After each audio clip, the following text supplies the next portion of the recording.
dari dari aku lagi. Assalamualaikum warahmatullahi wabarakatuh. Perkenalkan kami dari kelompok 8. Jadi di sini kami akan mendemonstrasikan program kami dalam bahasa Python dengan database yang diberikan oleh Paparlika dengan database Indodax 6 juta data. Jadi pada bagian pertama, eh, sebentar. Ya, jadi pada bagian pertama saya akan menjelaskan mengenai konfigurasi awal dashboard dan koneksi ke database itu sendiri. Pertama, program mengimpor beberapa library yang dibutuhkan ya. Jadi di sini bisa kalian sendiri itu ada Streamlit, ada Pandas, ada SQL Alchemy, ada Plotly Graph, dan Plotly Express ya. Jadi untuk Streamlit itu sendiri berfungsi untuk membuat dashboard web interaktif nantinya. Pandas itu untuk mengolah data, sedangkan SQL Alchemy itu untuk menghubungkan Python dengan database MySQL. Dan yang terakhir itu adalah Plotly untuk membuat visualisasi grafik. Jadi nantinya output itu sendiri nanti berupa data dan juga ada visualisasi grafik atau chart atau candlestick kalau di cryptocurrency. Oke, selanjutnya itu adalah di line ke-8 ya ada syntax set stset page config. Jadi itu berfungsi untuk mengkonfigurasi database itu sendiri. Jadi di sini menyimpan informasi yang dibutuhkan untuk terhubung ke database MySQL seperti ada username, ada password host, port, dan nama database itu sendiri. Di sini kita menggunakan usernya itu adalah root, hostnya itu adalah localhost, sedangkan portnya itu sendiri adalah port default dari MySQL itu sendiri yaitu 3306 dan untuk database-nya itu adalah database Indodax database. Nah, kemudian itu selanjutnya adalah ada fungsi dari init ya, init connection. Init connection ini bertugas untuk membangun koneksi ke database menggunakan SQL Alchemy. Nah, selanjutnya itu ada di bawahnya itu ada uh, Cache Resource ya, Cache Resource itu berfungsi sebagai dekorator. Jadi tujuannya adalah agar koneksi database hanya dibuat satu kali dan dapat digunakan kembali. Jadi dengan menggunakan sintaks tersebut kita bisa memaksimalkan performa dari dashboard itu sendiri menjadi lebih cepat. Dan yang terakhir adalah setelah koneksi tersebut kita buat, hasil koneksi tersebut kita simpan ke dalam variabel engine ya. Engine sama dengan init connection itu. Jadi variabel engine ini adalah yang nantinya digunakan oleh bagian-bagian lain dari program tersebut untuk mengambil data dari database. Oke, untuk penjelasan selanjutnya dijelaskan oleh teman saya.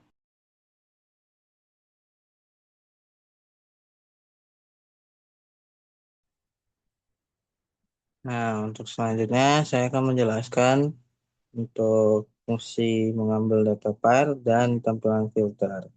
Nah, untuk mengambil data file ini, kita dengan STChange itu mengubah fungsi def get available file dengan query-nya itu dengan mengambil data di index ticker.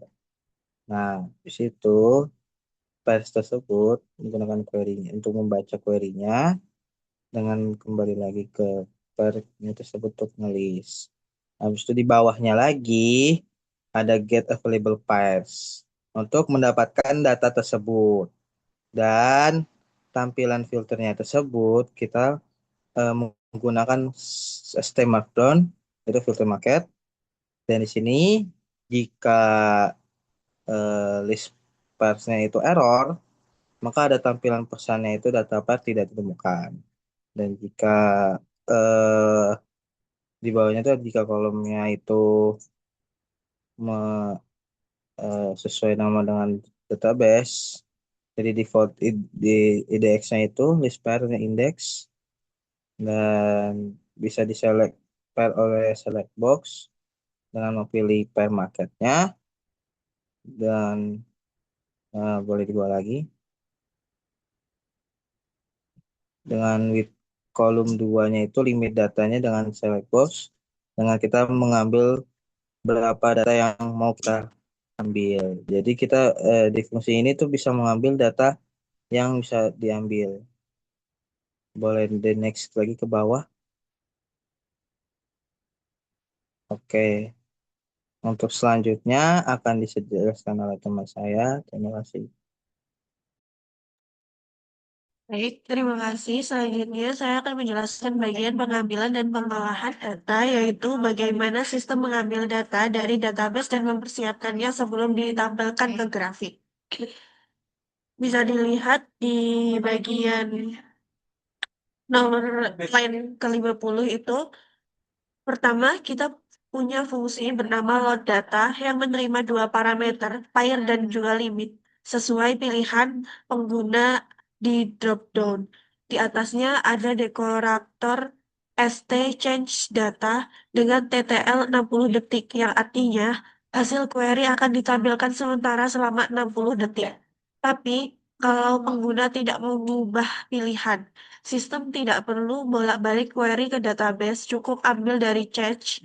Change ini membuat dashboard jauh lebih ringan dan juga responsif. Lalu selanjutnya, di dalam fungsi ini ada juga query SQL yang bersifat dinamis. Kita mengambil kolom yang memang dibutuhkan saja, yaitu ID, pair, last price, high 24H, low 24H, dan juga chatted at dari tabel Indodax tiket ticker.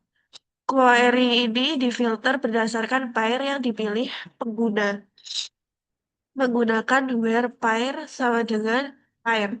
Lalu diurutkan dari data terbaru menggunakan order by chatted at dash dan dibatasi jumlahnya dengan limit sesuai pilihan pengguna.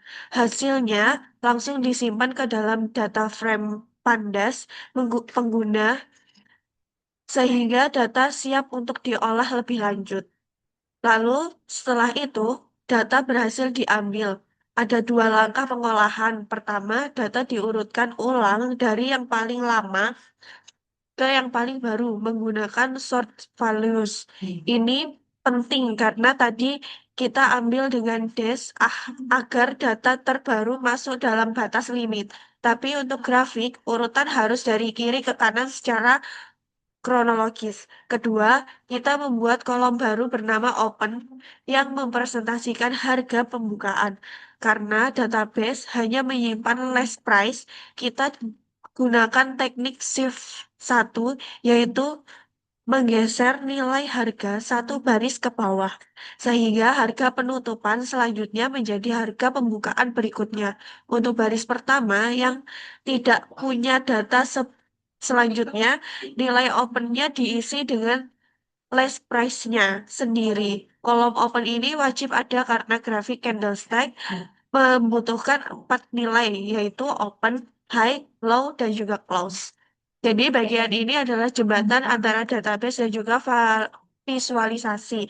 Data yang sudah bersih dan lengkap inilah yang kemudian diteruskan ke grafik candlestick, bar chart, dan juga line chart. Selanjutnya akan dijelaskan oleh rekan saya. Oke, selanjutnya saya akan menjelaskan yaitu tampilan tabel data di mana line 80 terdapat with expander itu yaitu untuk membuat lalu ada asset data frame di mana untuk menampilkan data dari database dalam bentuk tabel tersebut. Nah, format tabel ini dibuat semirip mungkin dengan tampilan PHP MyAdmin. Nah, lalu terdapat kolom yaitu ada yang ada di line 93 itu ada kolom create at open high 24 hours low 24 hours slash price. Nah, dalam data tersebut, data dapat diperiksa langsung oleh pengguna sebelum melihat visualisasinya. Selanjutnya, untuk visualisasi data akan dijelaskan oleh teman saya. Nah, langsung saja untuk menampilkan outputnya.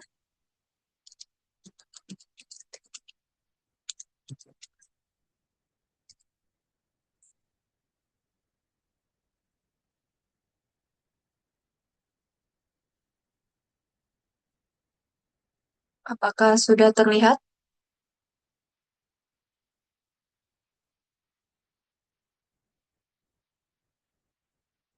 Sudah terlihat belum?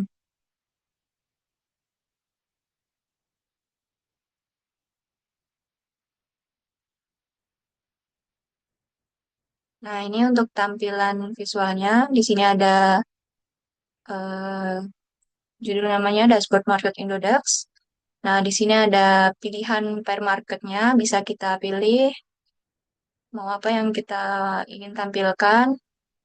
Nah, di sini misal kita pilih BTC IDR. Lalu datanya kita pilih em, untuk menampilkan 500. Ini ada lotnya, masih loading. Nah, di sini menampilkan 500 data terakhir khusus untuk market BTC IDR. Nah, ini tampilan tabelnya. Lalu untuk candlestick-nya seperti ini untuk tampilan 500 datanya. Nah, ini bar chart-nya, lalu line chart-nya begini. Kita coba yang 100 data. Nah, candlestick-nya jadi kecil-kecil karena datanya kecil. Mungkin itu saja dari kelompok kami yang dapat kami tampilkan. Mohon maaf jika ada salah kata atau atau hal yang kurang berkenan. Terima kasih. Wassalamualaikum warahmatullahi wabarakatuh. Waalaikumsalam warahmatullahi wabarakatuh. Bener ah? Yeay.